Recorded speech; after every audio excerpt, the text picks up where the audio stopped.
Stock ಬಂದಿದ್ದಂಗಿಲ್ಲಪ್ಪ ಇದು. ಖಾರ ಹಾಕಿದ್ರೆ ಕಾರು ಬಂದಿಲ್ಲ, ಬಿಸ್ಕೆಟ್ ಬಂದಿಲ್ಲ.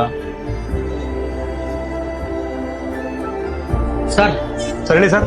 ಸರ್ ಸ್ವಲ್ಪ ಅರ್ಜೆಂಟ್ ಇದೆ. 1 kg ಬೂಂದಿ, 1 kg ಲಡ್ಡು, ಖಾರ ಎಲ್ಲ ಮಿಕ್ಸ್ ಮಾಡಿ ಕೊಟ್ಬಿಟ್ಟು ಸರ್, ಸ್ವೀಟ್ ಎಲ್ಲ. Okay sir. ಪವನ್ ಬಂದಿಲ್ಲಲ್ಲ ಸರ್, ಒಂದು 5 ನಿಮಿಷ ಕೊಡ್ತೀನಿ ಸರ್, ತಗೊಳ್ಳಿ. Thanks sir. ಕೆಲ್ಸಕ್ಕೆ ಅದಕ್ಕೆ ಬಂದಿಲ್ಲಪ್ಪ ಇವನು. ಪವನ್ ಅಣ್ಣ ಯಾಕೆ ಕೆಲ್ಸಕ್ಕೆ ಬಂದಿಲ್ಲ? ಏನಾಯ್ತು ಅಣ್ಣ, ಸ್ವಲ್ಪ ಮನೆಯಲ್ಲಿ ಪ್ರಾಬ್ಲಮ್ ಆಗಿದೆ. ನಾಳೆಯಿಂದ ಕೆಲ್ಸಕ್ಕೆ ಬಂದ್ಬಿಡ್ತೀನಿ ಅಣ್ಣ. ನಾಳೆ? ಓಕೆ ನಾಳೆ ಬನ್ನಿ. ಪವನ್ ಸ್ವಲ್ಪ ಚೇರ್ ಎತ್ತಿಡ ಕಡೆ ಹೋಗೋಣ.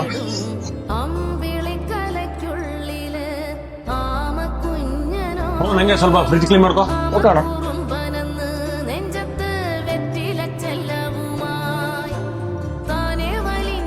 ನಿಮ್ಮಿಂದ ಚೂರು ಹೆಲ್ಪ್ ಆಗ್ಬೇಕಾಯ್ತಣ್ಣ.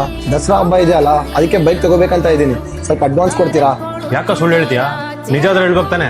ನಿಮ್ ತಮ್ಮಗ್ ಫೋನ್ ಮಾಡಿದ್ದೆ ನಾನು. ಅವನೋಡ ತಮ್ಮ ಮಾತಾಡೋದು ನೀನು? ಹಾ ಹೌದಣ್ಣ, ನಾನೇ ಮಾತಾಡೋದು. ಇಲ್ಲಿ ಬೇಕ್ರಿ ಓನರ್ ಗಣೇಶ್ ಅಂತ ಮಾತಾಡೋದು. ಅಣ್ಣ, ನಮ್ಮಣ್ಣನ ಸ್ಯಾಲ್ರಿ ಕೊಟ್ರ ಅರ್ಜೆಂಟ್ ಆಗಿ ನಮ್ಮ ಅಮ್ಮನ ಆಪರೇಷನ್ ಮಾಡಿಸ್ಬೇಕಾಗಿತ್ತು. ಹೌದಾ? ಸರಿ, ನಿಮಗೆ ಫೋನ್ ಪೇ ಆಗ್ತೀನಿ ನೋಡು.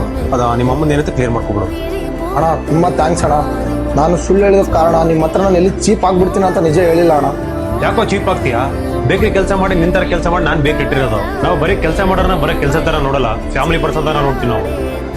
ನೋಡಪ್ಪ ತಮ್ಮ, ಒಂದು ಮಾತು ಹೇಳ್ತೀನಿ. ನಿನ್ಗೆ ಅಮ್ಮ ಅಂದ್ಮೇಲೆ ನನಗೆ ಅಮ್ಮ ತರನಲ್ವಾ? ನನಗೆ ಸಹಾಯ ಕೇಳಿದ್ರೆ ನಾನು ಕೈಲಾದಷ್ಟು ಮಾಡ್ತೀನಿ ತಾನೆ.